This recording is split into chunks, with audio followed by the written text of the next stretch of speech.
Hoje eu vim contar para vocês como eu estou aprendendo espanhol, quais são os métodos e as formas que eu estou utilizando para aprender de forma prática e objetiva a língua espanhola. Olá, que tal? Olá, Brasil! Olá, Espanha! Eu sou o Marcos e você está no meu canal Para Pedir Silêncio, Eu Berro.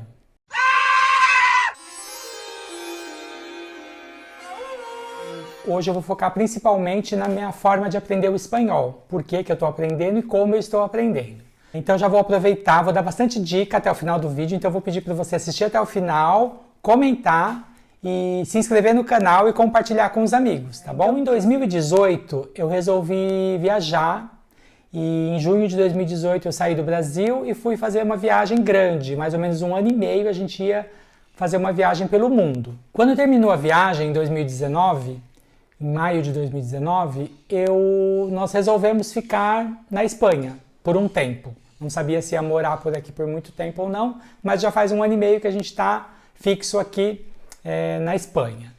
E aí quando eu resolvi ficar aqui, eu não falava espanhol. Aliás, eu não falava nenhuma outra língua além do português.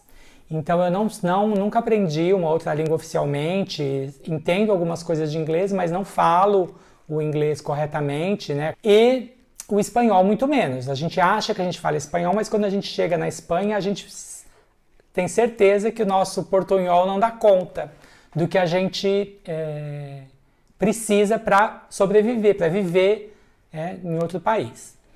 E aí eu me coloquei numa situação de ter a necessidade de aprender essa língua para poder ter uma melhor comunicação, resolver coisas, porque eu não ia só estar passeando. Eu ia abrir conta em banco, eu ia alugar casa, eu ia fazer várias coisas, então eu precisava da língua espanhola. Então a primeira coisa que eu fiz foi procurar o que a gente geralmente faz, que é um curso. Precisava fazer um curso de espanhol. Só que eu já não tenho mais a paciência de ir para uma escola, de sentar, de ter aulas todos os dias, de ter horário fixo. Então eu não queria esse tipo de aula.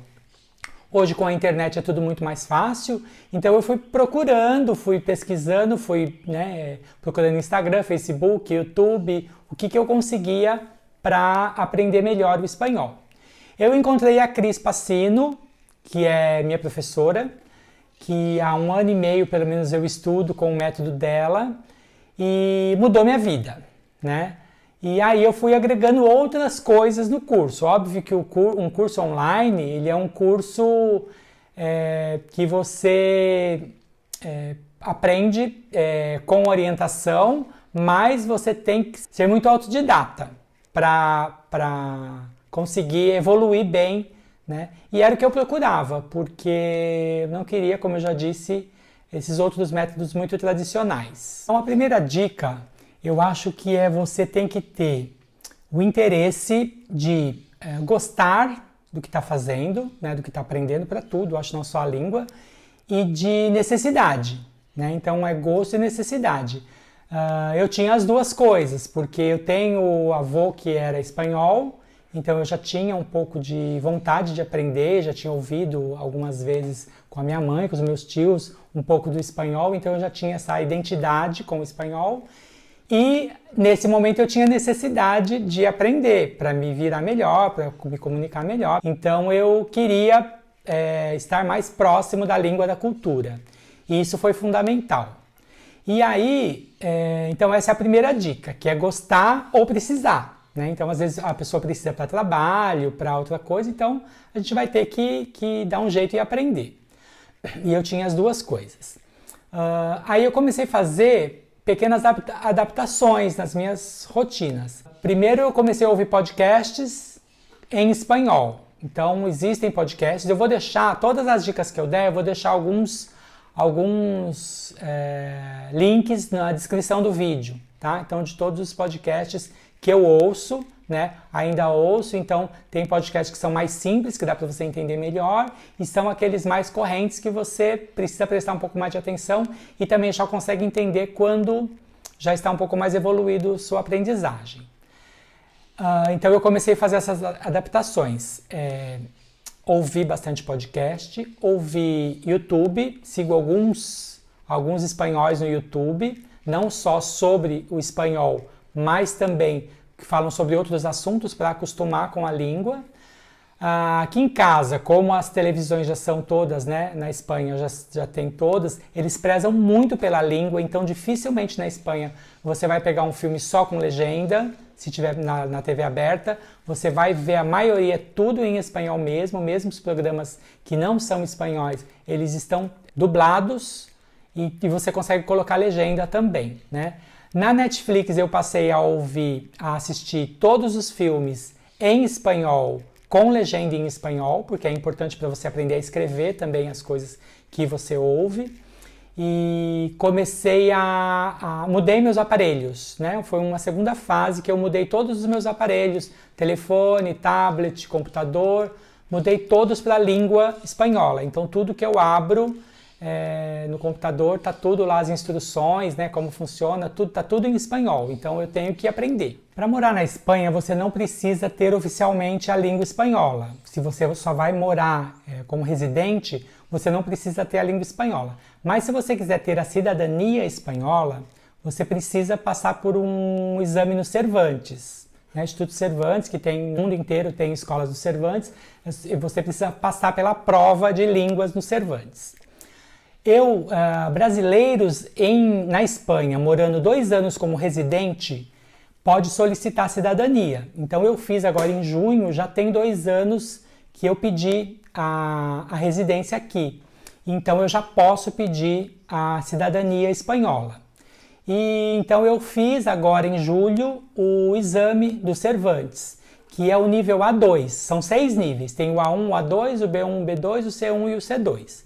Eu fiz o A2, que é o mínimo que é exigido para a cidadania. São 2 provas. Eu vou fazer um vídeo depois contando como que é a prova do DELE A2, que é do Cervantes, e tem também a prova do CCSE, que é Conhecimentos Culturais e Socioeconômicos da Espanha.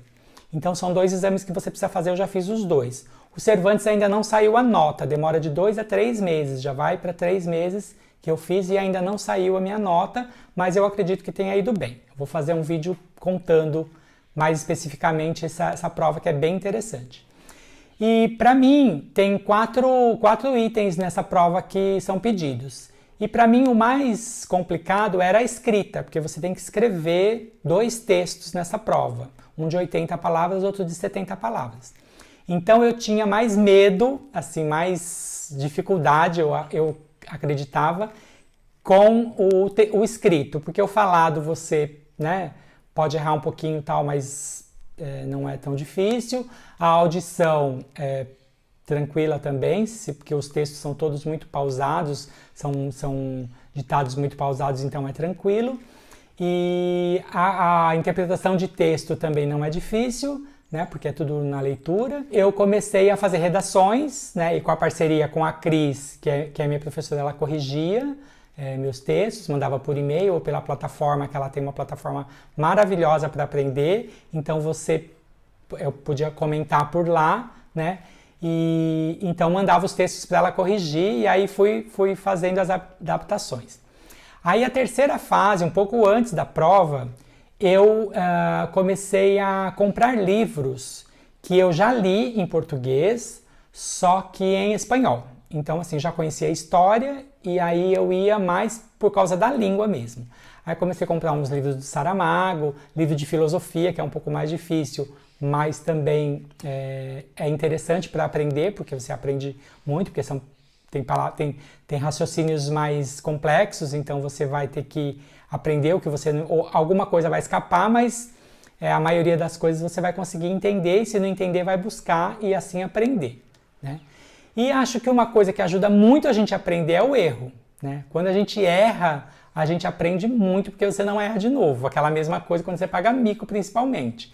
E quando você chega aqui, você vai pagar mico, porque você vai falar coisa errada, as pessoas não vão entender, a pronúncia às vezes, então o J que tem som de R, tinha complicações que eu fui me adaptando, né? E com a vivência também fui aprendendo. Bom, as 2 últimas dicas que eu tenho para dar, e se vocês quiserem mais dicas e mais coisas, botem no comentário aí para eu saber. A primeira é estudar um pouquinho todos os dias. Acho que é interessante não você fazer seu horário e fazer de um jeito que esteja bem, né? Não deixar para estudar, por exemplo, uma vez por semana é muito pouco. E todos os dias, 1 hora, 2 horas é muita coisa. Então, se você tirar ali meia horinha, 1 horinha, concentrado, né, com tudo desligado, só concentrado no estudo e complementar com essas outras coisas, é muito interessante porque você aprende bastante. Então, assim, no curso da Cris, você tem muitos vídeos, ela dá muita pronúncia, ela dá muito exemplo de vida real, então você pode ir acompanhando. A Cris, ela tem também muito material gratuito que você pode acompanhar nas redes, vou deixar as redes sociais dela na descrição do vídeo e você pode acompanhar. Então o importante é isso, é estudar todos os dias um pouco, se não todos os dias, frequentemente, né? Você precisa estudar, claro que vai pular um dia ou outro. E a segunda dica, principalmente para quem mora fora do Brasil, é a convivência com os nativos. Porque isso é muito comum acontecer, as pessoas que saem do Brasil, elas passam a conviver em grupos de brasileiros, né? Então isso em qualquer país. Eu já conheço pessoas que moram em outros países e comentam a mesma coisa. Os brasileiros, eles costumam ser muito... Acho que é comum, não é só o brasileiro. Acho que, em geral, as pessoas querem se sentir mais em casa, então elas procuram as pessoas da mesma nacionalidade, porque a língua facilita, os costumes são os mesmos, aí dá para fazer churrasco, dá para, né, fazer caipirinha e aquela feijoada, aquela coisa toda do brasileiro, e acaba virando colônias dentro de... Então você faz um pequeno Brasil dentro do outro país. E eu faço questão de ter essa convivência. Eu convivo também com brasileiros, conheço brasileiros que moram aqui, mas a maioria dos meus contatos e das minhas vivências são com espanhóis. Então eu jogo vôlei 2 vezes por semana na praia e vou começar a aprender catalão, né? Não sei se vou aprender muito porque 2 línguas juntas dá uma confundida um pouco, mas eu vou começar a participar.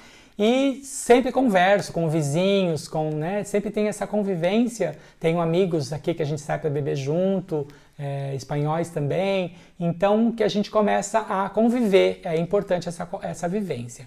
Para quem mora no Brasil vai ser um pouco mais difícil, mas tem muita plataforma que você consegue fazer amizade e trocar. Muita gente que está aprendendo português e a pessoa que está aprendendo espanhol, dá para trocar e conversar. Eu tenho amigos que fazem 1 hora de conversa, meia hora numa língua, meia hora na outra, trocando e um ensinando o outro. Isso é muito importante também.